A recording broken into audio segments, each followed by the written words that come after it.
I'm doing my Speaker's Mastermind homework that Lisa Nichols assigned us for the month of December. And I'm working off of my Discover My Story in an Incident form.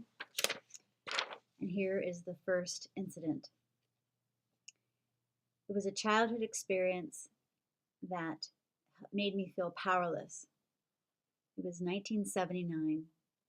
It was hurricane season in St. Augustine, Florida. My family had a beautiful beach house that I loved. We went to that beach house every weekend of the summer, and it was my happy place. I was able to walk along the beach, looking up at the night sky, following the moon. I would spend quality time with my grandparents, my cousins, my aunts and uncles. It was a joyful, joyful place. And unfortunately, Hurricane David came through, and the beach house survived the hurricane. However, my family decided that it was time to sell our beach house.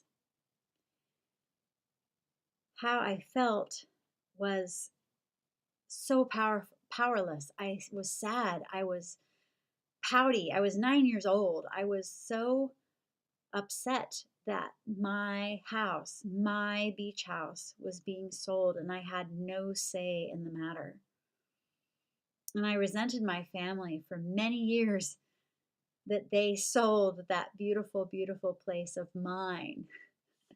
Now, obviously, as an adult, I realized that they had to make the hard decision because it was too risky to keep a house right on the beach when the insurance was going up and damage was done, and there were all kinds of things that happened during hurricane season.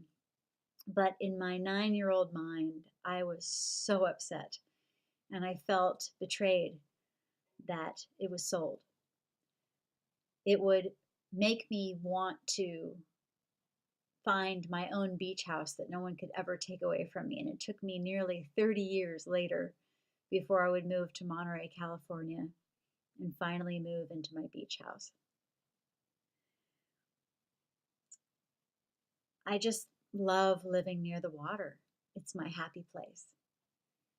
And even though that was a time that made me feel powerless, I know that I am partly the woman that I have become because I worked hard to get to where I am. And now I live by the water again.